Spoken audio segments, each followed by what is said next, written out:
ഈ സൂം പ്ലാറ്റ്ഫോമിലായിരിക്കുന്ന കർത്താവിൻ്റെ ദാസന്മാര്, ദൈവജനം എല്ലാവർക്കും ക്രിസ്തയേശുവിൻ നാമത്തിൽ സ്നേഹവന്ദനം അറിയിക്കുന്നു. പഞ്ചാബിൽ നിന്നും കയറുന്നു വന്ന ദേവദാസനെ ഞാൻ 2 ഭാഷ കൂടെ കൈകാര്യം ചെയ്യാൻ ശരിയാകത്തില്ല. ജെയ്മസിക്ക് thank you for joining. Praise God. Pastor പറഞ്ഞു ഹിന്ദി നന്നായി സംസാരിക്കുമെന്ന്. ഞാൻ അത്ര നല്ല ഹിന്ദി അല്ല. കമ്മ്യൂണിക്കേഷൻ ഒക്കെ ചെയ്യുമായിരുന്നു, അത്യാവശ്യം ക്ലാസ് ഒക്കെ എടുക്കുമായിരുന്നെങ്കിലും ഇപ്പോൾ ഉപയോഗിക്കാത്തത് കൊണ്ട് മേരാ ഹിന്ദി ഇത്ന അച്ഛാ നഹി ഹേ എന്ന പ്രയാസമുണ്ട് എന്ന് ഓർപ്പിക്കുന്നു. എല്ലാവർക്കുമായി ദൈവത്തിന് സ്തോത്രം ചെയ്യുന്നു. ഒരിക്കൽ കൂടെ ഡി ഓഫ് ഹെർമൻ മിനിസ്ട്രിയിൽ പങ്കെടുക്കുവാന് എന്നെയും സ്വാഗതം ചെയ്ത ക്ഷണിച്ച വാത്സല്യ പാസ്റ്ററോട്, പ്രിയ പാസ്റ്ററോട് നന്ദി പറയുന്നു. കർത്താവിന്റെ തിരുസാന്നിധ്യത്തിനായിട്ട് ദൈവത്തിന് സ്തോത്രം ചെയ്യുന്നു. പാസ്റ്റർ പറഞ്ഞ പോലെ അത്രയൊന്നും ചെയ്യാൻ എനിക്ക് കഴിയുന്നില്ല.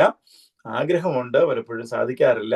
ഇന്നലെ കാലാവസ്ഥയൊക്കെ ബെറ്റർ ആണല്ലോ എന്ന് കരുതി ഞാൻ എൻ്റെ ബോർഡും ഒക്കെ ആയിട്ട് ഇറങ്ങി. എന്നാൽ ഇന്നലെ അത് ഭയങ്കരമായ കാറ്റുണ്ടായിരുന്നു. കാറ്റ് കാരണം ഞാൻ I got exposed to the wind. എൻ്റെ ശബ്ദമെല്ലാം പോയി. ഇന്ന് വളരെ പ്രയാസപ്പെട്ടാണ് ശുശ്രൂഷിച്ചത്. സന്ധ്യയിലും അങ്ങനെ ശബ്ദത്തിന്റെ പ്രയാസം ഉണ്ട്. പെട്ടെന്ന് ഈ പോളനൊക്കെ ആയതും കൂടി ചെയ്തുകൊണ്ടായിരിക്കും I had a lot of difficulty ഉണ്ടായി.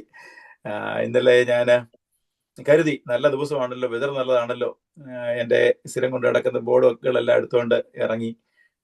പക്ഷേ ആഗ്രഹിച്ചത്രയും സമയം ഒന്നും പുറത്ത് നിൽക്കാൻ സാധിച്ചില്ല. അതോടൊപ്പം തന്നെ ശരീരത്തിലുമൊക്കെ ചില ക്ഷീണമുണ്ട്. പ്രാർത്ഥനയെ നിങ്ങൾ ഓർക്കുക. അല്പസമയം വളരെ ചിന്തനീയമായ ഒരു വിഷയം വളരെ ചുരുക്കമായിട്ട് സംസാരിച്ച് നിർത്തുവാനാണ് താല്പര്യപ്പെടുന്നത്. നമുക്ക് വളരെ പരിചിതമായ ഒരു വേദഭാഗം വായിക്കുന്നു.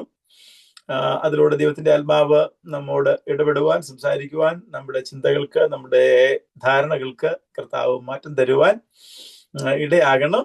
ദൈവത്തിന് സ്തോത്രം. നമ്മൾ പലപ്പോഴും ശുശ്രൂഷകൾക്ക് പല വശങ്ങളുണ്ട്. ചിലത് ആശ്വാസത്തിൻ്റെതാണ്, ചിലത് നമ്മെ ഉറപ്പിക്കുന്നതാണ്, ചിലത് നമ്മുടെ സംശയങ്ങൾക്ക് മറുപടി നൽകുന്നതാണ്. അങ്ങനെ എല്ലാ നിലയിലുമുള്ള വചന ശുശ്രൂഷ ദൈവസഭയ്ക്ക് അനിവാര്യമാണ്. കാലഘട്ടം അനുസരിച്ച്, ദൈവത്തിന്റെ ആത്മാവ് നയിക്കുന്നതനുസരിച്ച് പല നിലയിലുള്ള വചനത്തിന്റെ ടീച്ചിങ് നമുക്ക് ആവശ്യമാണ്. ചില മേഖലകൾ വളരെ പരിചയമുള്ള കാര്യങ്ങൾ ആവർത്തിച്ചേക്കാം. എന്നാൽ ചില കാര്യങ്ങൾ എനിക്ക് തോന്നി ഈ കാലയളവിൽ ഒന്ന് കറക്റ്റ് ചെയ്യേണ്ടത് ആവശ്യമാണെന്ന് തോന്നി വായിച്ച് പഠിച്ച ഭാഗം ഒന്ന് ഓർപ്പിക്കാൻ താല്പര്യപ്പെടുന്നു. വേഗത്തിൽ മർക്കോസിന്റെ സുവിശേഷം 12-ാം അധ്യായം അതിന്റെ 18 മുതലുള്ള വാക്യങ്ങളിലേക്ക് കടന്നു വരാം. Mark chapter number 12 verse 18 through 27 ഞാൻ ഇവിടെ വായിക്കുന്നു, വേദഭാഗം വായിക്കുന്നു. ദൈവത്തിന് സ്തോത്രം.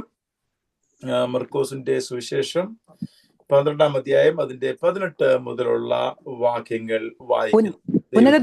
പുനരുത്ഥാനമില്ല എന്ന് പറയുന്ന സദൂക്യർ അവന്റെ അടുക്കൽ വന്ന് ചോദിച്ചത് എന്തെന്നാൽ, ഗുരു, ഒരുത്തന്റെ സഹോദരൻ മക്കളില്ലാതെ മരിച്ച ഭാര്യയെ ശേഷിച്ചാൽ ആ ഭാര്യയെ അവന്റെ സഹോദരൻ പരിഗ്രഹിച്ച് തന്റെ സഹോദരന് സന്തതിയെ ജനിപ്പിക്കണമെന്ന് മോശ എഴുതിയിരിക്കുന്നു. എന്നാൽ 7 സഹോദരന്മാർ ഉണ്ടായിരുന്നു. അവരിൽ മൂത്തവൻ ഒരു സ്ത്രീയെ വിവാഹം കഴിച്ചു, സന്തതിയില്ലാതെ മരിച്ചുപോയി. രണ്ടാമത്തവൻ അവളെ പരിഗ്രഹിച്ചു, സന്തതിയില്ലാതെ മരിച്ചു. മൂന്നാമത്തവനും അങ്ങനെ തന്നെ. 7 സന്തതിയില്ലാതെ മരിച്ചു.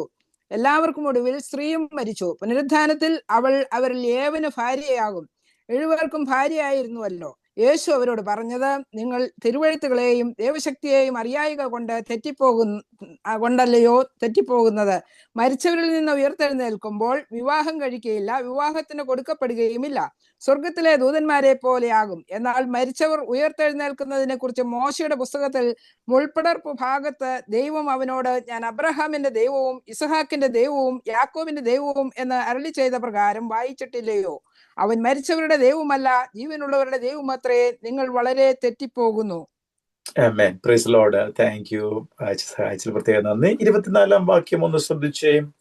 യേശു അവരോട് പറഞ്ഞത്, നിങ്ങൾ തിരുവെഴുത്തുകളെയും ദൈവശക്തിയെയും അറിയായ കൊണ്ടല്ലയോ തെറ്റിപ്പോകുന്നത്. ശ്രദ്ധിക്കണമേ, തിരുവെഴുത്തും ദൈവശക്തിയെയും വേണ്ടും പോലെ അറിഞ്ഞില്ലെങ്കിൽ എല്ലാവരും തെറ്റിപ്പോകാം.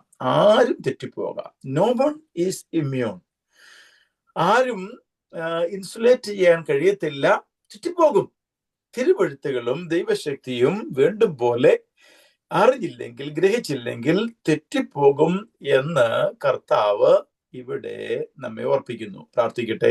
ഞങ്ങളുടെ കർത്താവെ, അവിടുത്തെ തിരുവചനത്തിനായി അങ്ങയെ സ്തുതിക്കുന്നു, സ്തോത്രം ചെയ്യുന്നു. ദൈവമായ കർത്താവെ, ഈ വചനത്തിലൂടെ ഞങ്ങളോട് സംസാരിക്കണമേ. തിരുവഴുത്തുകളെയും ദൈവശക്തിയെയും അറിയാത്തത് കൊണ്ട് തെറ്റിപ്പോകുന്ന മനുഷ്യർ, അവരുടെ ഇടയിൽ തിരുവഴുത്തുകളെ തിരിച്ചറിയുവാൻ, ദൈവശക്തി തിരിച്ചറിയുവാൻ സ്വർഗത്തിലെ ദൈവം ഈ എളിയവരെ സഹായിക്കണം. അതിന് അങ്ങയുടെ കൃപ വേണം. രാത്രി ഈ പ്ലാറ്റ്ഫോമിൽ പങ്കെടുക്കുന്ന എല്ലാ പ്രിയപ്പെട്ടവരെയും കർത്താവിന്റെ സന്നിധിയിൽ സമർപ്പിക്കുന്നു. കർത്താവ് ഞങ്ങളോട് ഇടപെടണം. നിന്നിൽ ഞങ്ങൾ ആശ്രയിക്കുന്നു. യേശുവിൻ നാമത്തിൽ അപേക്ഷിക്കുന്നു, കേൾക്കുമാറാകണമേ. ആമേൻ, ആമേൻ. ക്രൈസ്തവ സഭ ചരിത്രത്തിൽ പല ഘട്ടങ്ങളിലൂടെ കടന്നു പോയിട്ടുണ്ട്. അതിലേറ്റവും വേദനാജനകമായ ഒരു കാലഘട്ടമായിരുന്നു ഡാർക്ക് ഏജസ് എന്നറിയപ്പെടുന്ന 6-ാം നൂറ്റാണ്ട് മുതൽ, 5 മുതൽ തുടങ്ങി 6-ാം നൂറ്റാണ്ട് മുതൽ 15-ാം നൂറ്റാണ്ട് വരെ ഉണ്ടായിരുന്ന കാലഘട്ടം. ആ കാലഘട്ടത്തില് ക്രൈസ്തവ സഭ ലീഗലൈസ് ചെയ്യപ്പെട്ടു. അതിനു മുമ്പ് പെർസിക്യൂഷൻ ഉണ്ടായിരുന്നു.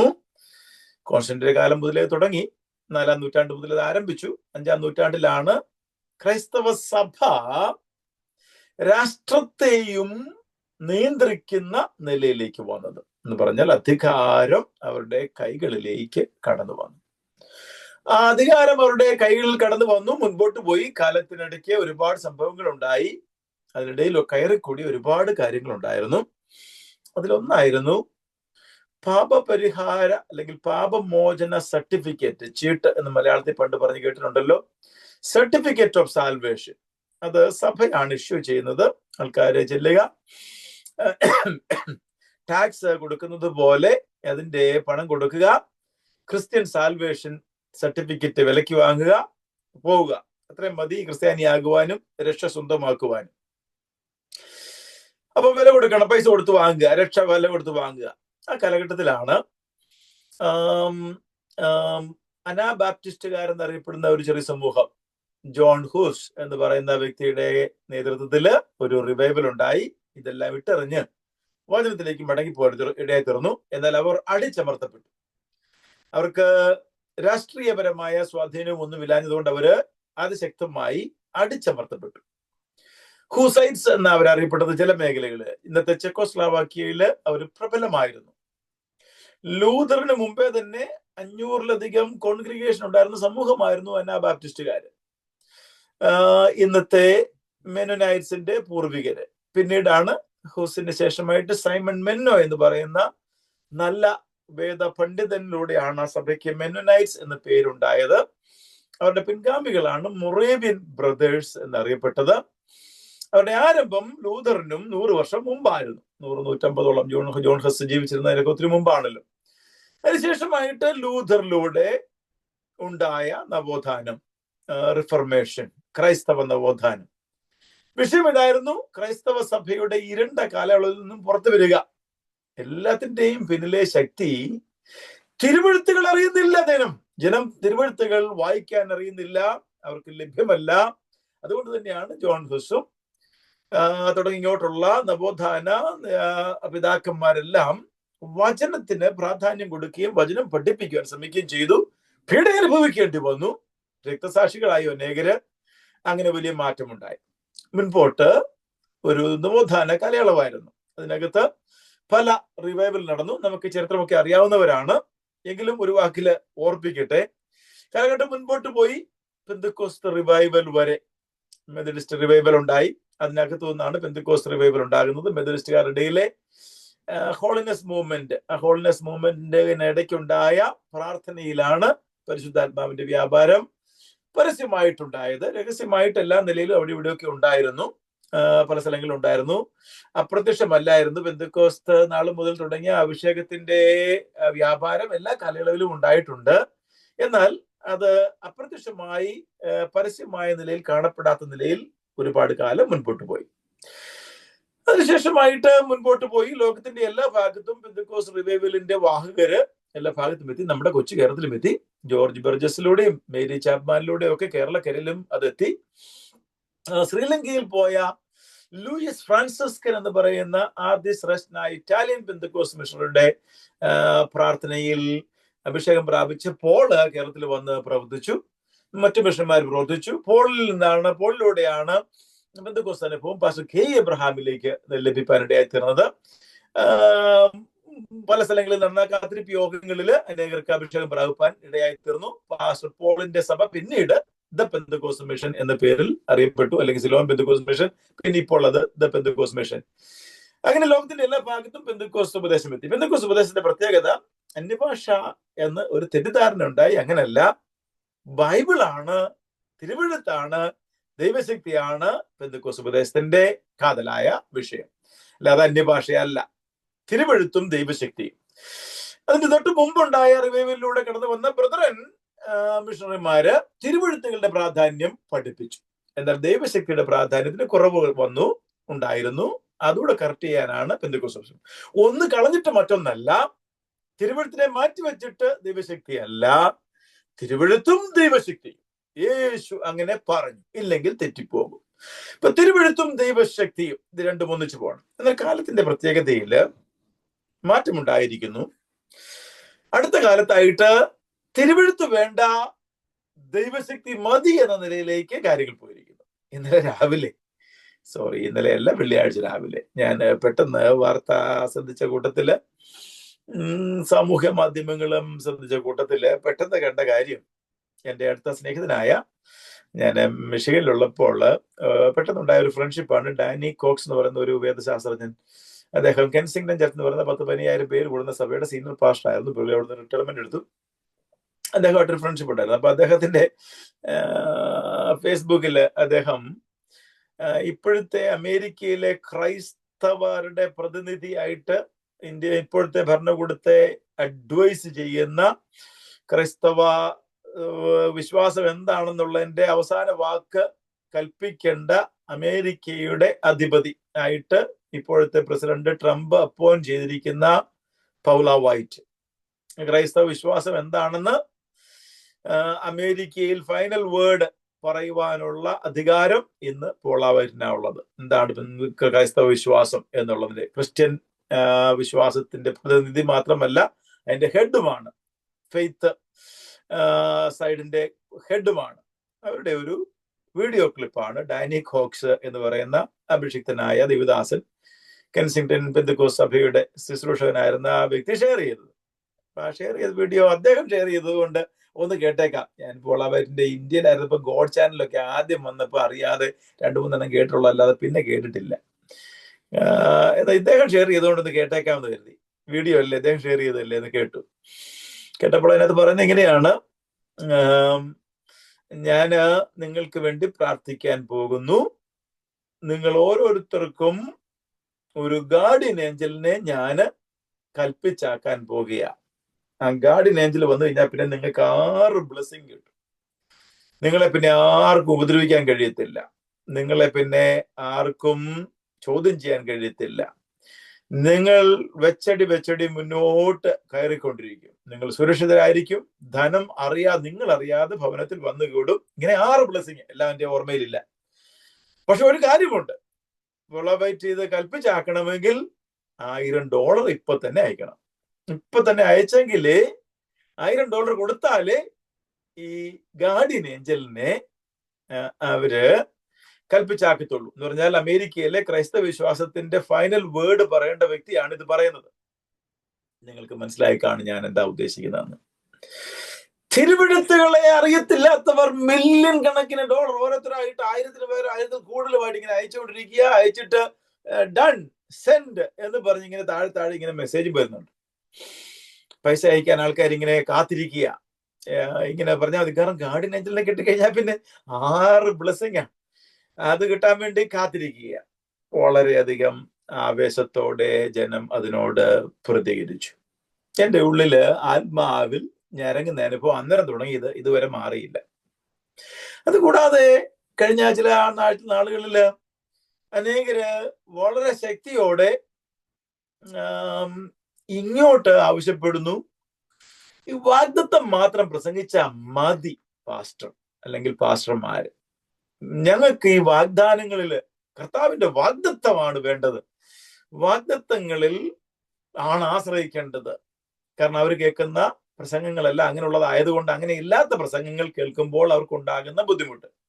അങ്ങനെ ശക്തമായിട്ട് ഇങ്ങോട്ട് ആവശ്യപ്പെടുകയും അത് മതി ഞങ്ങൾക്കെന്ന് പരസ്യമായി ശുശ്രൂഷകന്മാരോട് പറയുകയും ചെയ്യുന്ന ഒരു കാലയളവിൽ നാം എത്തി നിൽക്കുന്നു. മാർട്ടിൻ ലൂഥറിന്റെ കാലത്ത് ഇരുണ്ട കാലയളവ്, അതിൽ നിന്ന് പുറത്തു വരാൻ വേണ്ടി വില കൊടുത്ത പിതാക്കന്മാർ അതേ അവസ്ഥയിലും അതിലും അതികഠിനമായ കാലയളവിൽ എത്തിയിരിക്കുന്നു. എൻ്റെ ശുശ്രൂഷകൻ എന്ന നിലയിലുള്ള എൻ്റെ പേഴ്സണൽ റിസർച്ചിന്റെ അടിസ്ഥാനത്തിൽ പറയാം, ഇന്ന് ക്രൈസ്തവർക്കാണ് യേശുവിന്റെ ടീച്ചിങ് ഒട്ടും ഇഷ്ടമില്ലാത്തത്. പ്രത്യേകിച്ചും നമ്മെ പോലുള്ള സമൂഹങ്ങളിൽ ഇരിക്കുന്നവർക്ക് സഭയ്ക്കകത്ത് യേശു പഠിപ്പിച്ച കാര്യം ഒട്ടും താല്പര്യമില്ലാതായിരിക്കുന്നു. പുറത്തുള്ളവർക്ക് യേശു പഠിപ്പിച്ചത് അറിയാൻ ദാഹമുണ്ട്, പുറത്തുള്ളവർക്ക് കർത്താവിന്റെ മൊഴികൾ കേൾക്കാൻ ഇഷ്ടമുണ്ട്. പാരബിൾസും കർത്താവിന്റെ വായിൽ നിന്ന് വന്ന തിരുവായ മൊഴിഞ്ഞ് അരളി ചെയ്ത കാര്യങ്ങളും ഗിരിപ്രഭാഷണവും ഒക്കെ കേൾക്കാൻ താല്പര്യമുണ്ട്. എന്നോട് ഞാൻ ഒരിക്കൽ ഗിരിപ്രഭാഷണം പഠിപ്പിച്ചു കഴിഞ്ഞപ്പോൾ വളരെ കഴിവുള്ള ഒരു വ്യക്തി എൻ്റെ അടുത്ത് പറഞ്ഞു, പാസ്റ്ററെ, സഭകളിലൊന്നും ഞങ്ങൾക്ക് ഇതൊന്നുമല്ല വേണ്ടത്, ഇതൊക്കെ സഭയെ പ്രസംഗിക്കാൻ കൂടിയ സാധനമാണോ? സഭയെ പ്രസംഗിക്കേണ്ടത് വാഗ്ദാനങ്ങളാണ്. ഞങ്ങൾക്ക് ഇനി എന്നാ കിട്ടാനുള്ളത്? ഒരാൾ പച്ചയായിട്ട് പറഞ്ഞു, ഞങ്ങളുടെ ടെറിട്ടറി എങ്ങനെ വലുതാക്കാമെന്നാ പാസ്റ്റർ പ്രസംഗിക്കേണ്ടത്. ഞങ്ങളുടെ ടെറിട്ടറി എന്ന് പറഞ്ഞ സാമ്പത്തിക ഉന്നമനം തന്നെയാ ഉദ്ദേശിച്ചത്. അങ്ങനെ പച്ചയായിട്ട് നേരെ പറയുന്ന ഒരു കാലയളവിൽ നമ്മൾ ജീവിച്ചിരിക്കുന്നു. നേരെ വന്ന് നമ്മളെ അഡ്വൈസ് ചെയ്യുകയാണ്, ഞങ്ങൾക്ക് വേണ്ടത് ഇതാണ്, ഞങ്ങളുടെ ടെറിട്ടറി വലുതാക്കണം, ഞങ്ങൾക്ക് ഇനി എന്നാ കിട്ടാനുള്ളതെന്ന് പറഞ്ഞു തരണം, അത് മതി ഞങ്ങൾക്ക്. അതൊക്കെ നന്നായിട്ട് അറിയാവുന്നതുകൊണ്ടാണ് പോളാവിനെ പോലുള്ള ആൾക്കാര് ഗാർഡിയൻ ഏഞ്ചലിനെ നമുക്ക് കൽപ്പിച്ച് തരുന്നത്, ശ്രദ്ധിക്കണമേ. അങ്ങനത്തെ ഉള്ള ഒരു ദുഷ്കാലം, ഇരുണ്ട കാലയളവിൽ വേർപെട്ട സമൂഹം വീണ്ടിരിക്കുന്നു. വീണ്ടും കർത്താവിന്റെ വരവ് ആണ് നമ്മുടെ ദാഹം. കർത്താവിന്റെ വരവോ അല്ലെങ്കിൽ വീണ്ടും ഒരു വചനത്തിലേക്കുള്ള ഒരു മടങ്ങിപ്പോക്കിന്റെ ഒരു മൂവ്മെന്റോ ഉണ്ടാകണം.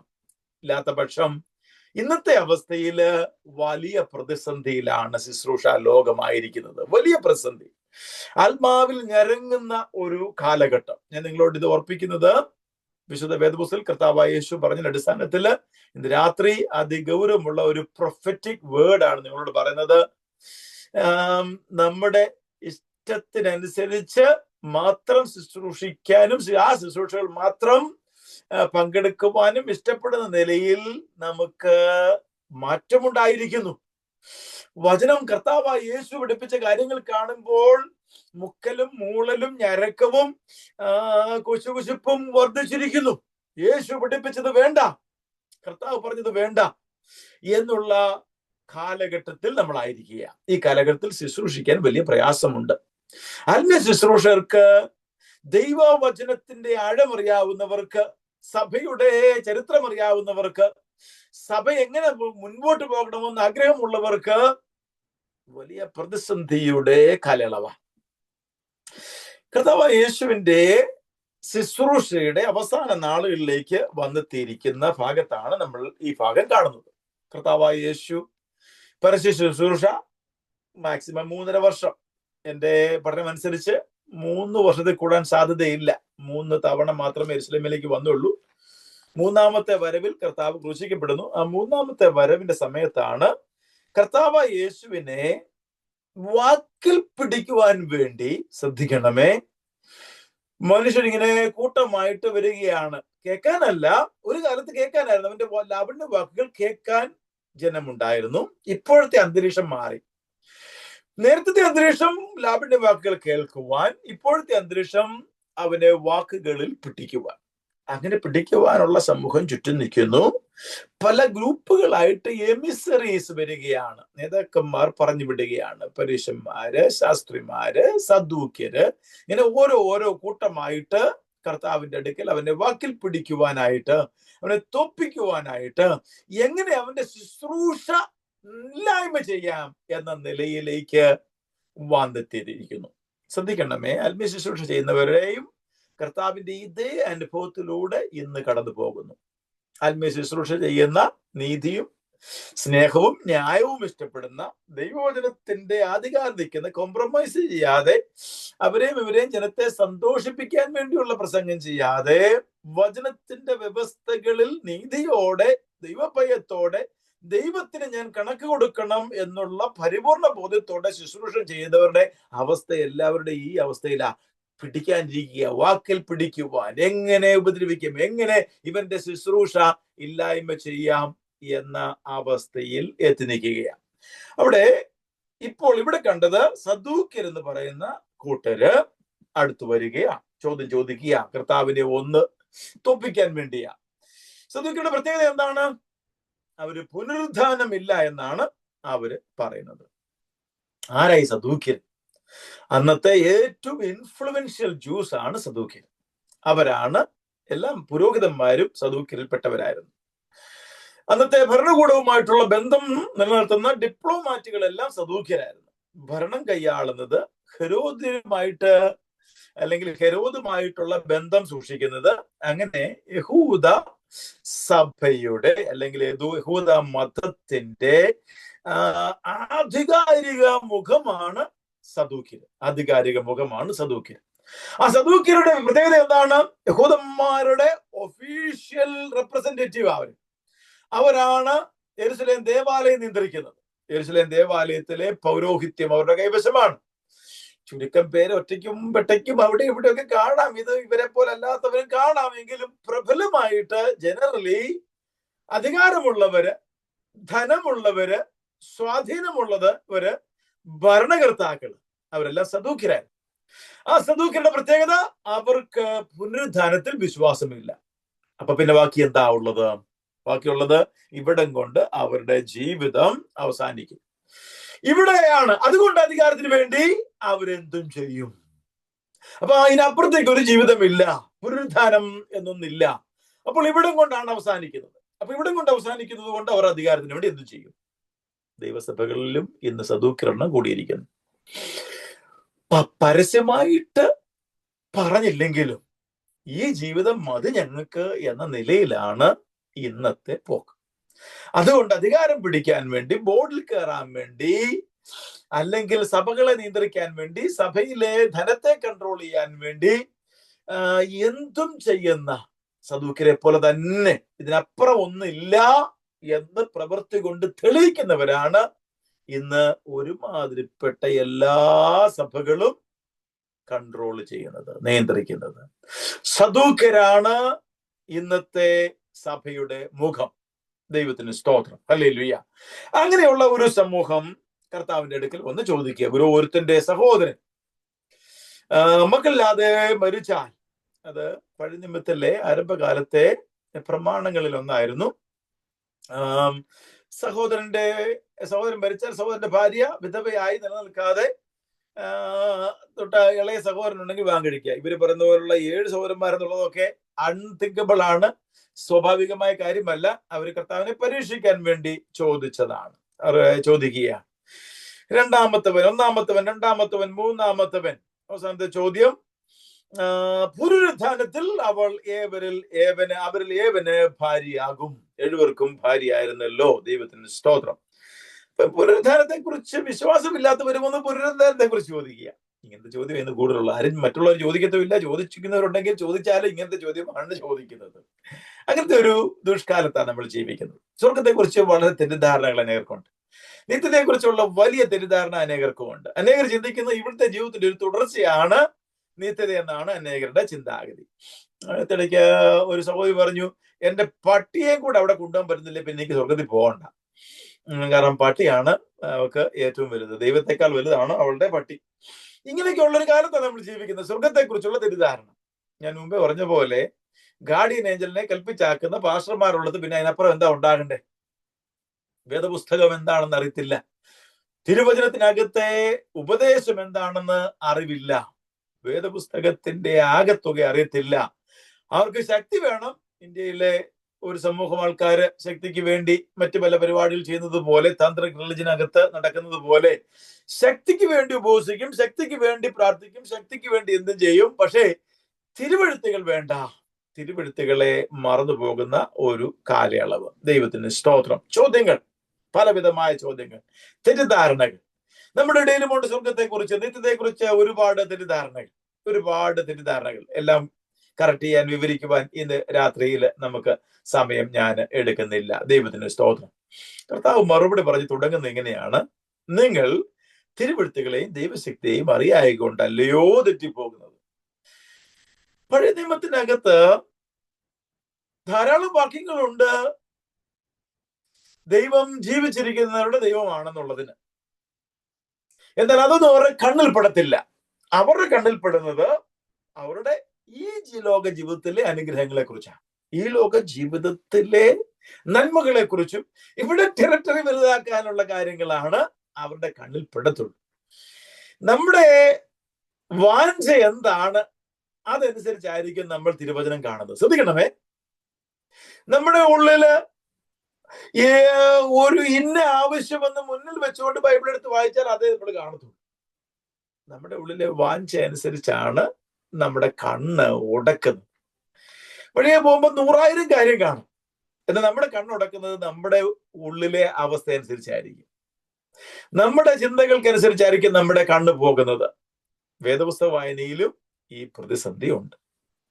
വേദപുസ്തകം വായിക്കുമ്പോൾ ദൈവത്തിന് സ്തോത്രം, ഹല്ലേലൂയ. എന്തുകൊണ്ടാണ് നമ്മുടെ ആൾക്കാർ ഒരുപാട് പേര് ചെറിപ്പിക്ക് ചെയ്യുന്നത്, അവിടുന്ന് ഇവിടുന്ന് എല്ലാം കൂടെ വാക്യം പെറുക്കിയെടുത്ത് പ്രസംഗിക്കുന്നത്? കാരണം ബാക്കി ഭാഗം അവർക്ക് താല്പര്യമില്ല. വേറെ ഏതെങ്കിലും പുസ്തകം വായിക്കുമ്പോൾ അങ്ങനെ പറ്റുമോ?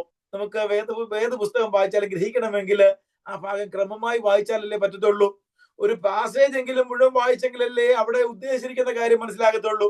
അത് മാറ്റി വെച്ചിട്ട് അറ്റവും വാലും വാക്യത്തിന്റെ മാത്രം എടുക്കുന്നതിന്റെ കാരണം എന്താ? നമ്മുടെ കണ്ണിൽ അത് ഉടക്കിയാ മതി, അത് മാത്രം മതി.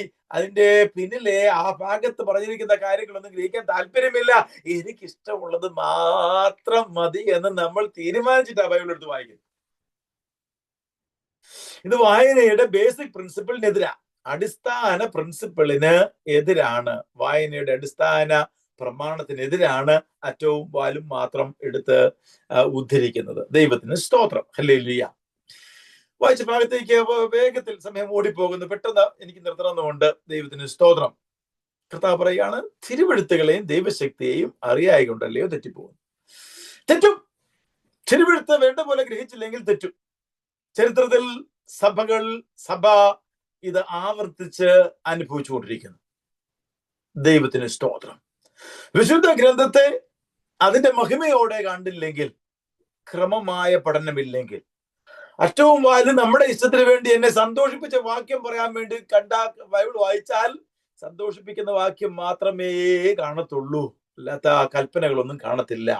ദൈവത്തിന് സ്തോത്രം, ഹല്ലേലൂയ. തിരുവെഴുത്തുകൾ തിരിച്ചറിയണമെങ്കിൽ ക്രമമായി വായിക്കണം. ക്രമവികൃത പഠനം ആവശ്യമാണ്, ക്രമമായ വായന ആവശ്യമാണ്.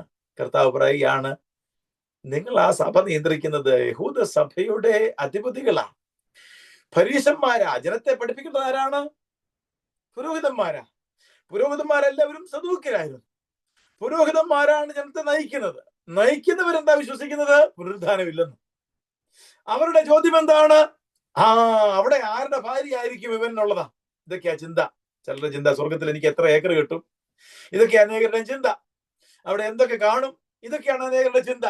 കർത്താവ് പറയുകയാണ്, നിങ്ങൾ ജനത്തെ നയിക്കേണ്ട നിങ്ങൾക്ക് തിരുവചനം അറിയത്തില്ല, തിരുവെഴുത്തുകളെ നിങ്ങൾ തിരിച്ചറിഞ്ഞിട്ടില്ല, അറിയുന്നില്ല, ദൈവശക്തിയെയും അറിയുന്നില്ല. പുനരുത്ഥാനം എന്ന് പറയുന്നത് ദൈവശക്തിയുടെ manifestation. Resurrection is the manifestation of God's power. ഇന്ന് വരെ ലോക ചരിത്രത്തിൽ കണ്ടിട്ടുള്ള സംഭവിച്ചിട്ടുള്ള എല്ലാ സംഭവങ്ങളിലും അതിപ്രധാനവും നിത്യതയെ ചൂണ്ടിക്കാണിക്കുന്നതുമായ അതിബൃഹത്തും ശ്രേഷ്ഠവും ആയ ദൈവശക്തിയുടെ പ്രതീകമാണ് പുനരുത്ഥാനം, യേശുവിന്റെ പുനരുത്ഥാനം. ആ പുനരുത്ഥാനം വിശ്വസിക്കാത്ത ക്രൈസ്തവരുണ്ടോ? ഉണ്ട്, അനേകരുണ്ട്. ഹല്ലേലൂയ. ദൈവശക്തിയെ ചോദ്യം ചെയ്യുന്നവർ, പരീശന്മാർ അങ്ങനെയുള്ളവരായിരുന്നു. അവർ ദൈവശക്തിയെ ചോദ്യം ചെയ്യുക. മരിച്ചവരിൽ നിന്ന് ഉയർത്തെഴുന്നേൽക്കുമ്പോൾ വിവാഹം കഴിക്കുകയില്ല, വിവാഹത്തിന് കൊടുക്കപ്പെടുകയുമില്ല, സ്വർഗത്തിലെ ദൂതന്മാരെ പോലെ ആകും. കർത്താവ് പറഞ്ഞതാണ് ഏറ്റവും പ്രാധാന്യം വിശുദ്ധ ഗ്രന്ഥത്തിനകത്ത്. ഒരുപാട് വാക്യങ്ങൾ നിങ്ങളോട് പറയണം എനിക്ക് ആഗ്രഹമുണ്ട്. എല്ലാം പറയാൻ സമയമില്ല. കുറഞ്ഞ പക്ഷം 1 Corinthians 15 1 Thessalonians 4:13-18 ഒക്കെ വായിക്കണം. ഒരുപാട് വാക്യങ്ങളുണ്ട്. വെളിപ്പാട് പുസ്തകത്തിൽ ഒരുപാട് കിടപ്പുണ്ട്. 100 കണക്കിന് വാക്യങ്ങളുണ്ട്. ദാനിയേലിനോട് കർത്താവ് പറഞ്ഞ കാര്യമുണ്ട്. ഇങ്ങനെ ഒരുപാട് കാര്യങ്ങളുണ്ട്. കർത്താവ് പറയുകയാണ്, യേശു പറഞ്ഞതാണ് എല്ലാത്തിന്റെയും പിന്നിലെ അടിസ്ഥാനം. ഹല്ലേലൂയ. കർത്താവ് പറയുകയാണ്, മരിച്ചവരുന്ന് ഉയർത്തെടുക്കുമ്പോൾ അവിടെ ഭാര്യ ഭർത്താക്കന്മാരും കൂടെയുള്ള ജീവിതമല്ല. It is not another earth life. ഇവിടുത്തെ പോലെ വിവാഹം കഴിച്ച് വിവാഹത്തിന് കൊടുക്കുന്ന ഒരു പരിപാടിയല്ല. ചില മതങ്ങൾ പറയുന്നുണ്ടല്ലോ, അവിടെ ചില 72 ഭാര്യമാരെ കിട്ടുന്നൊക്കെ പഠിപ്പിക്കുന്നുണ്ടല്ലോ. യേശു കർത്താവ് അടിവരയിട്ട് സദൂക്യന്മാരെ കറക്റ്റ് ചെയ്തു. വളരെ ശക്തമായി പറയുന്നു, അവിടെ ചെന്ന് കഴിയുമ്പോൾ വിവാഹത്തിന് കൊടുക്കുന്ന ഇവിടുത്തെ പരിപാടികളല്ല. It is completely a different life.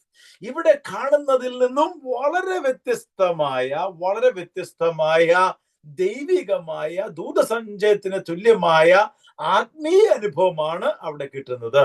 കർത്താവ് പറയുക, ദൈവത്തിന് സ്തോത്രം. ഹല്ലേലൂയ. ഈ ജഡത്തിന്റെ അഴുക്കുകളിലുള്ള തുടർ ജീവിതമല്ല. അനേകരും അങ്ങനെ പഠിപ്പിക്കുന്നുണ്ട്. ക്രൈസ്തവ സമൂഹത്തിനകത്തും ചെറുതായിട്ടൊക്കെ ഈ ഇൻഫ്ലുവൻസുകാർ വന്നിട്ടുണ്ട്. അതിൽ നിന്ന് നമ്മൾ പുറത്തു വരണം, വചനം പഠിക്കണം. ദൈവത്തിന് സ്തോത്രം. വേഗം പോകട്ടെ. സ്വർഗത്തിലെ ദൂതന്മാരെ പോലെ ആകും. എന്നാൽ മരിച്ചവർ ഉയർത്തെഴുന്നേൽക്കുന്നതിനെ കുറിച്ച് മോശയുടെ പുസ്തകത്തിൽ മുൾപ്പെട്ട ഭാഗത്ത് ദൈവം പറഞ്ഞത് എന്താണ്? ഞാൻ അബ്രഹാമിന്റെ ദൈവവും ഇസാഖിന്റെ ദൈവവും യാക്കോബിന്റെ ദൈവവും എന്ന് അരുളി ചെയ്തു. കർത്താവിന്റെ അടിവരയിട്ട് പറയുന്ന പ്രസ്താവന, ദൈവം അവൻ മരിച്ചവരുടെ ദൈവമല്ല, ജീവനുള്ളവരുടെ ദൈവമത്രേ. നിങ്ങൾ വളരെ തെറ്റിപ്പോകുന്നു. നിങ്ങളുടെ ധാരണ അവരെല്ലാം മരിച്ചു പോയെന്നാണ്. എന്നാല് വേറെ ഭാഗത്ത് കർത്താവ് കറക്റ്റ് ചെയ്തു അല്പം കൂടെ മുന്നോട്ട് പോകുന്നുണ്ട്, ഇതിനപ്പുറത്തേക്ക് പോകുന്നുണ്ട്. ഇന്ന് രാത്രിയിൽ അതിന്റെ സമയം ഞാൻ എടുക്കുന്നില്ല. ജീവനുള്ളവരുടെ ദൈവമാണ്. ഇന്ന് രാത്രി എന്നെ കേൾക്കുന്ന പ്രിയരോട് പറയട്ടെ, ആദിമ മനുഷ്യനായ ആദം മുതൽ ഇന്ന് വരെ ഉള്ള എല്ലാ മനുഷ്യരും ദൈവത്തിന്റെ മുമ്പാകെ ജീവിച്ചിരിക്കുന്നു. കർത്താവിന്റെ ഉപമകളെല്ലാം അത് അടിവരയിടുന്നു. വിശുദ്ധ വേദപുസ്തകം അതിന് അടിവരയിടുന്നു. പുനരുത്ഥാനമില്ല എന്ന് പറഞ്ഞവർക്ക് പുനരുത്ഥാനമില്ല എന്ന് സ്ഥാപിക്കാൻ വന്ന് പഠിപ്പിച്ചപ്പോൾ സ്വർഗത്തിലെ ദൈവം മനുഷ്യനായി ഇറങ്ങി വന്ന യേശു കർത്താവ് പറയുകയാണ്, മോശയോട് പറയുമ്പോൾ എങ്ങനെയാ പറഞ്ഞത്? നിങ്ങൾ ശ്രദ്ധിച്ച് വായിച്ചിട്ടുണ്ടോ? ഏകാഗ്രതയോടെ വായിച്ചിട്ടുണ്ടോ? ഗ്രഹിച്ചിട്ടുണ്ടോ? അവിടെ മോശയോട് പറയുന്നത് മരിച്ചുപോയ അബ്രഹാമിന്റെ ദൈവമെന്നോ മരിച്ചുപോയ ഇസാഖിന്റെ ദൈവമെന്നോ മരിച്ചുപോയ യാക്കോബിന്റെ ദൈവമായിരുന്നവെന്നോ അല്ല. അവൻ അബ്രഹാമിന്റെ ഇസാഖിന്റെ യാക്കോബിന്റെ ദൈവമാ. ദൈവത്തിന് അബ്രഹാമും ഇസ്ഹാക്കും യാക്കോബും ഇന്നും മുൻപിലുണ്ട്. ദൈവത്തിന്റെ സ്തോത്രം. കർത്താവിന്റെ ഉപമകളൊക്കെ നമുക്ക് ഓർമ്മയുണ്ടല്ലോ. ദൈവത്തിന്റെ സ്തോത്രം. അവൻ ജീവനുള്ളവരുടെ ദൈവമാണ്. ദൈവത്തിന് സ്തോത്രം. ഇന്ന് രാത്രിയിൽ 2-3 വാക്കുകൾ പെട്ടെന്ന് ഒന്നുകൂടെ ഓർപ്പിച്ച് ഞാനിവിടെ അവസാനിപ്പിക്കുക. ദൈവത്തിന് സ്തോത്രം. തിരുവെഴുത്തുകളെ ധ്യാനിക്കാൻ നമുക്ക് സാധിക്കുന്നുണ്ടോ? തിരുവെഴുത്തുകൾ പഠിക്കുവാനൊരു ദാഹമുണ്ടോ? വിശുദ്ധ വേദഗ്രന്ഥത്തിന്റെ പ്രത്യേകത, ഈ പുസ്തകം നമുക്ക് നമ്മുടെ ഭൗമിക ആവശ്യങ്ങളിൽ ശുശ്രൂഷിക്കാൻ വേണ്ടി എഴുതപ്പെട്ട പുസ്തകമല്ല. നമ്മുടെ നിത്യതയിലേക്ക് നമ്മെ കൊണ്ടുപോകുവാനും നമ്മുടെ അകത്തെ മനുഷ്യന് ബലപ്പെടാൻ വേണ്ടിയാണ്. ആ കൂടുതൽ ബോണസ് ആയിട്ട് പലതും കാണും. ചിലപ്പോൾ പ്രാർത്ഥിച്ചൊരു രോഗശാന്തി, ചില മേഖലയിലെ വിടുതൽ, ഇതെല്ലാം ഇതിനകത്തുണ്ട്. But that is not the ultimate purpose for which this book is written. This book is written so that a man of God will live a life focused on eternity. നിത്യതയെ മുന്നിൽ കണ്ടുകൊണ്ട് പുനരുത്ഥാനമുണ്ട്, കണക്ക് കൊടുക്കേണ്ട നാളുണ്ട്, അവന്റെ മുമ്പാകെ നിൽക്കേണ്ടി വരും. അവരുടെ പ്രവൃത്തികൾ അവരെ പിന്തുടരുന്നു. 14 Revelation 14. പ്രവൃത്തികൾക്കെല്ലാം കണക്ക് കൊടുക്കേണ്ട ദിനമുണ്ട്. എന്ന പൂർണ്ണമായ നിശ്ചയത്തിൽ, വിശ്വാസത്തിൽ ദൈവസഭ ദൈവത്തെ ഈ ഭൂമിയിൽ വെളിപ്പെടുത്തി. ഒരു ഉദാഹരണം പറഞ്ഞിട്ട് അവസാനിപ്പിക്കാം. അബ്രഹാമിനോട് ദൈവമായ കർത്താവ് പറഞ്ഞു, നീ കനാനിലേക്ക് പോകണം. അവിടെ ചെന്ന് കഴിഞ്ഞപ്പോൾ കർത്താവ് വീണ്ടും വീണ്ടും ആവർത്തിച്ച് പറയുകയാണ്, നീ തെക്കോട്ടും വടക്കോട്ടും എല്ലാം, കിഴക്കോട്ടും പടിഞ്ഞാറോട്ടും എല്ലാം യാത്ര ചെയ്യണം. അവിടെ അബ്രഹാം അതുപോലെ അനുസരിച്ചു. ദൈവം പറഞ്ഞ പോലെ തന്നെ ചെയ്തു. അവിടെ ഇങ്ങനെ യാത്ര ചെയ്ത് അങ്ങോട്ടും ഇങ്ങോട്ടും പോയിടത്തെല്ലാം അവൻ യാഗപീഠം പണിതു. എന്തിനാണ്? ദൈവം അബ്രഹാമിനോട് അവിടെ ചെന്നിട്ടും നിൽക്കാതെ യാത്ര ചെയ്യുക, അങ്ങോട്ടും ഇങ്ങോട്ടും എല്ലാം യാത്ര ചെയ്യണം, ഇടത്തോട്ടും വലത്തോട്ടും എല്ലാം യാത്ര ചെയ്യണം. അങ്ങനെ യാത്ര ചെയ്ത് പോയിടത്തെല്ലാം യാഗപീഠം പണിയുക. എന്തിനാണ്? നിത്യനായ ദൈവത്തെ വെളിപ്പെടുത്തുവാൻ. അതിനുശേഷമായിട്ട്, സാറയുടെ മരണശേഷമായിട്ട് മമ്രയുടെ തോപ്പിൽ ആയിരുന്ന കാലഘട്ടത്തില് അവിടെ മക്പേല ഗുഹയോടുള്ള ബന്ധത്തിൽ പറയുമ്പോൾ അവിടുത്തെ ദേശവാസികൾ അബ്രഹാമിനോട് പറയുകയാണ്, നീ ഞങ്ങളുടെ ഇടയിൽ ദൈവത്തിന്റെ ഒരു പ്രഭു ആണ് എന്ന് പറയുന്നു. അങ്ങനെയെങ്കിൽ അബ്രഹാമിനെ കുറിച്ച് ദൈവത്തിന്റെ ഉദ്ദേശമാണ് അവിടെ വെളിപ്പെട്ടത്. എന്താ ഉദ്ദേശം? ദൈവത്തെ വെളിപ്പെടുത്തണം. ആരുടെയില്? കനാന്യരുടെ ഇടയിൽ. നിജമായ നിലയിൽ ജീവിക്കുന്ന, ദൈവത്തെ മറന്ന് ജീവിക്കുന്ന, ദൈവത്തെ പൂർണ്ണമായും അന്ധത കിടക്കുന്ന ജനത്തിനിടയിലേക്ക് അബ്രഹാമിനെ അയച്ചിട്ട് അവനെ കൊണ്ട് യാത്ര ചെയ്യിപ്പിച്ചു. എന്നാൽ ഒരു സംഭവം ഉണ്ടായിരുന്നിടയ്ക്ക്, ലോത്ത് സഹോദരന്റെ മകനെ കൂടെ അബ്രഹാം കൂടെ കൊണ്ടുപോയ ലോത്തും സമ്പന്നനായി.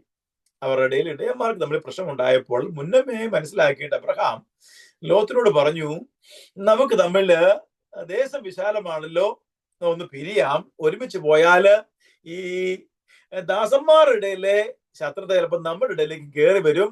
അതിന് ഒരു വഴി മുന്നമേ നമുക്ക് നമ്മുടെ സ്നേഹം നിലനിർത്താൻ നമുക്ക് രണ്ടു വഴിക്ക് തിരിയാം. നീ ഇടത്തോട്ടെങ്കിൽ ഞാൻ വലത്തോട്ട് പോകാമെന്ന് പറഞ്ഞു. ലോത്ത് തിരഞ്ഞെടുത്തു. എന്താ തിരഞ്ഞെടുത്തത്? യോർദാന്റെ നീരൊഴുക്കുള്ള പ്രദേശം. കർത്താവ് സോദോമിനെ നശിപ്പിക്കുന്നതിന് മുമ്പേ അത് മിസ്രയീം പോലെയും ദൈവത്തിന്റെ തോട്ടം പോലെയും ഇരുന്നു. ഏറ്റവും ഫലഭൂയിഷ്ടമായ പ്രദേശം ലോത്ത് തിരഞ്ഞെടുത്തു. അങ്ങനെ അബ്രഹാമിൽ നിന്നും ലോത്ത് കിഴക്കോട്ട് യാത്ര ചെയ്തു. അങ്ങനെ കിഴക്കോട്ട് ലോത്ത് പോയത് കൊണ്ട് അബ്രഹാമിന് ഒരു വാക്ക് പറഞ്ഞു, അബ്രഹാം, നീ തെക്കോട്ടെങ്കിൽ ഞാൻ വടക്കോട്ടെ, നീ പോകുന്നതിന്റെ ഓപ്പോസിറ്റിലേക്ക് ഞാൻ പോകത്തുള്ളൂ, നീ പോകുന്ന ഭാഗത്തേക്ക് ഞാൻ വരത്തില്ല. ശ്രദ്ധിക്കണമേ, ഒരു മർമ്മം പറഞ്ഞിട്ട് അവസാനിപ്പിക്കുക. കുറച്ചു കാലം കഴിഞ്ഞപ്പോൾ സ്വർഗത്തിലെ ദൈവം ഇറങ്ങി വന്നു. ലോത്ത് പാർത്തിരുന്ന സൊദോം ഗൊമോറ ദേശത്തെ ദൈവമായ കർത്താവ് നശിപ്പിക്കുവാനായിട്ട് തീർന്നു. എന്റെ വിശ്വാസം, അബ്രഹാം ലോത്ത് അങ്ങോട്ട് തിരഞ്ഞെടുത്തപ്പോൾ അബ്രഹാം അങ്ങോട്ട് പോയില്ല. അബ്രഹാം അങ്ങോട്ട് പോയിരുന്നെങ്കിൽ, ലോത്തിനോട് അങ്ങനെ അബ്രഹാം പറയാതിരുന്നെങ്കിൽ, അബ്രഹാം ആ ദേശത്തേക്കും കൂടെ നടന്നു എന്ന് അവിടെയും ഒരു യാഗപീഠം പണിതിരുന്നെങ്കിൽ ദൈവം ആ സോദോമിനെയും ഗോമറയും നശിപ്പിക്കുകയില്ലായിരുന്നു. ബാക്കി പ്രദേശങ്ങളെ ദൈവം നശിപ്പിക്കാഞ്ഞത് അവരുടെ പാപമില്ലാഞ്ഞിട്ടല്ല, അവിടെ ദൈവത്തിന്റെ പ്രഭുവായിട്ട് അബ്രഹാം യാത്ര ചെയ്ത് യാഗപീഠം പണിത് ദൈവത്തെ വെളിപ്പെടുത്തി. അതുകൊണ്ട് സോദോം ഗോമോറ ഒഴികെയുള്ള ഭാഗം നശിപ്പിക്കപ്പെട്ടില്ല, സോദോം ഗോമോറ നശിപ്പിക്കപ്പെട്ടു.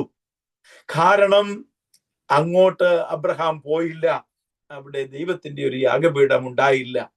ഇന്നത്തെ നിലയിൽ പറഞ്ഞാൽ സുവിശേഷ ഘോഷണം അവിടെ നടന്നില്ല. ഇന്നത്തെ നിലയിൽ ഗാർഡിയൻ ഏഞ്ചലുമായിട്ട് ലോത്ത് അവിടെ പാർത്തു, എന്നാൽ ആ ദേശം നശിപ്പിക്കപ്പെട്ട് പോകുവാൻ ഇടയായി തീർന്നു. ദൈവജനമേ, നമ്മെ ആക്കിയിരിക്കുന്ന ദേശം, ദൈവം ആഗ്രഹിക്കുന്നത് നമ്മിലൂടെ ആ ദേശം കർത്താവിനെ അറിയണം. നമ്മുടെ സാന്നിധ്യം, നമ്മുടെ പ്രസൻസിന് ദൈവത്തെ വെളിപ്പെടുത്തുവാൻ കഴിയണം. ദൈവത്തിന് സ്തോത്രം. ഹല്ലേലൂയ. വായിച്ച ഭാഗത്തേക്ക് മടങ്ങി വരട്ടെ. അങ്ങനെ ജീവനുള്ളവരുടെ ദൈവം. എങ്ങനെ ജീവനുള്ളവര്? അബ്രഹാമിനെ പോലെ, ഇസാക്കിനെ പോലെ, യാക്കോബിനെ പോലെ പോകുന്നിടത്ത് ദൈവത്തെ വെളിപ്പെടുത്തുന്ന ജീവനുള്ളവരുടെ ദൈവം. ഹല്ലേലൂയ. ഇതിനകത്ത് ചോദിക്കട്ടെ, ഈ ദൈവത്തെ വിശദീകരിക്കാൻ സമയമില്ലാത്തതുകൊണ്ടാണ് വിശദീകരിക്കാത്ത ഒത്തിരി കാര്യങ്ങൾ പറയണമെന്നുണ്ട്. നമ്മളായിരിക്കുന്ന ദേശത്തായിരിക്കുന്ന സ്ഥാനത്ത് ജീവനുള്ളവരായിട്ട് നിൽക്കുവാൻ കഴിയുമെങ്കിൽ, ഹല്ലേലൂയ, ആ ദേശത്തിന്റെ വിടുതൽ നമ്മളിലൂടെ ദൈവം ചെയ്തെടുക്കും. ദൈവത്തിന് സ്തോത്രം. ഹല്ലേലൂയ. അവൻ ജീവൻ ഉള്ളവരുടെ ദൈവമാണ്. ഉയർപ്പിനെ കുറിച്ച്, പുനരുദ്ധാനത്തെ കുറിച്ച് ഒരു 6-7 കാര്യം ഞാൻ എഴുതി വെച്ചിരുന്നു. അത് പിന്നീട് ഒരിക്കൽ ദൈവം സമയം തരുമെങ്കിൽ അപ്പോൾ നമുക്ക് ചിന്തിക്കാം. ദൈവത്തിന് സ്തോത്രം. ക്രൈസ്തവ വിശ്വാസത്തിന്റെ അടിസ്ഥാനം എന്ന് പറയുന്നത് ക്രിസ്തുയേശുവിന്റെ ജീവിതം, മരണം, അടക്കം, ഉയർപ്പ്. അതിൽ ഉയർപ്പില്ലെങ്കിൽ ബാക്കി കാര്യങ്ങൾക്ക് അർത്ഥമില്ലാതെ വരും. ആ ഉയർപ്പ് ഉള്ളത് കൊണ്ടാണ് ബാക്കി കാര്യങ്ങൾക്ക് അർത്ഥമുണ്ടാകുന്നത്. മരണത്തിന് മേൽ ജയമുണ്ടായത് കൊണ്ടാണ് മരണത്തിന് വാല്യൂ ഉണ്ടാകുന്നത്. ഹല്ലേലൂയ, ദൈവത്തിന് സ്തോത്രം. ഈ ഈസ്റ്റർ അടുത്തിരിക്കുന്ന ഈ പ്രത്യേക നാളുകളിൽ ദൈവം നമ്മെ ഏൽപ്പിച്ചിരിക്കുന്നത് തിരുവെഴുത്തുകളും ദൈവശക്തിയും അറിയാത്തവരായിട്ട് ജീവിക്കുവാനല്ല, തിരുവെഴുത്തും ദൈവശക്തിയും അറിയുന്നവരായിട്ട്, ജീവനുള്ളവരായിട്ട് ഈ ലോകത്ത് ജീവിക്കണം. ഒരുപാട് വാക്യങ്ങളുണ്ട്. ഇരുട്ടിലാണ് വെളിച്ചം പ്രകാശിക്കുന്നുണ്ടത്. ദൈവത്തിന് സ്തോത്രം. ഹല്ലേലൂയ. ഉറങ്ങുന്നവരോട് ഉണരുവാൻ വേദപുസ്തകം ആവശ്യപ്പെടുന്നു. നിന്റെ മേൽ യഹോവ ഉദിക്കുമെന്ന് പറയുന്നു. അന്ധകാര ഭൂമിയെ മൂടിയാലും എന്റെ മേൽ, അബ്രഹാമിന്റെ മേൽ, ഹല്ലേലൂയ, വിശ്വസിക്കുന്നവരുടെ മേൽ ദൈവ തേജസ് ഉദിക്കണം. ദൈവത്തിന് സ്തോത്രം. എന്നെ കേൾക്കുന്ന ചിലരുടെ മേൽ ദൈവ തേജസ് ഉദിക്കണമെന്ന് ദൈവം ഇച്ഛിക്കുന്നു. ചില ജീവിതങ്ങൾ ജീവനുള്ളതുപോലെ ജീവിക്കണം. നിരാശയുടെ കുഴികളിൽ നിന്ന് പുറത്തു വരണം. ദൈവത്തെ വെളിപ്പെടുത്തണം. ദൈവത്തെ വെളിപ്പെടുത്തുന്ന അനുഭവത്തിലേക്ക് നാം മുന്നേറണം. ദൈവത്തിന് സ്തോത്രം. തിരുവെഴുത്തുകളുടെ അടിത്തറ അറിയണം, പഠിക്കുവാൻ ആഗ്രഹമുണ്ടാകണം, മനസ്സുണ്ടാകണം. ദൈവത്തിന് സ്തോത്രം. ഇവിടുത്തെ ആവർത്തനമല്ല, ഇവിടം കൊണ്ട് അവസാനിക്കുന്നത് പോലെ ആരും ജീവിക്കരുത്. ഇവിടെ അധികാരം കളിച്ചു, ഇവിടുത്തെ നേട്ടങ്ങൾക്ക് വേണ്ടിയും ഇവിടുത്തെ ടെറിട്ടറി വലുതാക്കാൻ വേണ്ടി നീതി മറച്ചു വെച്ച് ഞാൻ വളരെ ദുഃഖത്തോടെ ഓർക്കാറുണ്ട്. അനീതിയിൽ രസിക്കുന്ന അനേകർ, അഭക്തിക്കും അനീതിക്കുമെതിരെ ദൈവത്തിന് യുദ്ധമുണ്ട്. ദൈവത്തിന് സ്തോത്രം. ഹല്ലേലൂയ. റോമാലേഖനം വായിച്ച് ധ്യാനിക്കണം. അനീതിക്കും അഭക്തിക്കുമെതിരെ ദൈവത്തിന് യുദ്ധമുണ്ട്. ദൈവത്തിന് സ്തോത്രം. വെളിച്ചത്തിൽ ജീവിക്കുന്ന ജീവനുള്ളവർക്കും ആ യുദ്ധം യാഥാർത്ഥ്യമാണ്. It is real. യാഥാർത്ഥ്യമാണ്. യുദ്ധമുണ്ട്. യുദ്ധം റിയൽ ആണ്, യാഥാർത്ഥ്യമാണ്. ദൈവത്തിന് സ്തോത്രം. ഇന്ന് രാത്രിയിൽ ഒരു വാക്കുകൂടെ പറഞ്ഞ് അവസാനിപ്പിക്കട്ടെ. പുനരുത്ഥാന ജീവിതത്തെ കുറിച്ചുള്ള നമ്മുടെ കാഴ്ചപ്പാട് എന്താണ്? പുനരുത്ഥാന ജീവിതത്തെ കുറിച്ചുള്ള കാഴ്ചപ്പാടിലാണോ നമ്മുടെ ഇന്നത്തെ ജീവിതം കെട്ടിപ്പണിത് കൊണ്ടിരിക്കുന്നത്? എങ്ങനെ പണിയുന്നു എന്ന് വളരെ ശ്രദ്ധിക്കേണ്ട ഒരു കാലഘട്ടം. സഭ വീണ്ടും അന്ധകാരത്തിന്റെ അടിയിലേക്ക് വീണിരിക്കുന്നു. അങ്ങനെ അന്ധകാരത്തിന്റെ അടിയിലേക്ക് വീണെടുത്ത് എഴുന്നേറ്റ് ജീവനുള്ളവനായിട്ട്, ദൈവശക്തി തൊട്ടറിയുന്നവരായിട്ട്, ദൈവവചനം അറിയുന്നവരായിട്ട് നിൽക്കുവാൻ എനിക്ക് നിങ്ങൾക്കും വിളിയുണ്ടോ? ആ വിളിയുള്ളവരെ കർത്താവ് ഇന്ന് രാത്രിയിലെ സന്ദേശത്തിലൂടെ ഒന്ന് തൊട്ട് ഉണർത്തുവാൻ ആഗ്രഹിക്കുന്നു. ഒന്ന് എഴുന്നേൽക്കണം. ദൈവത്തെ വെളിപ്പെടുത്തുവാൻ നിങ്ങളെ കൊണ്ട് സ്വർഗത്തിന് പദ്ധതിയുണ്ട്.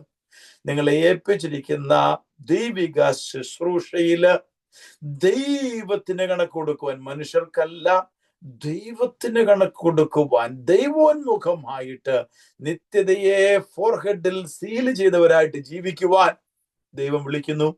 ഈ വചനങ്ങളാൽ ദൈവമായ കർത്താവ് നമ്മെ അനുഗ്രഹിക്കുമാറാകട്ടെ. എന്നെ ക്ഷണിച്ച പ്രിയ പാസ്റ്ററോട് ഒരിക്കൽ കൂടെ നന്ദി പറയുന്നു. ഈ ശുശ്രൂഷയെ കർത്താവ് അനുഗ്രഹിക്കട്ടെ. ആമേൻ.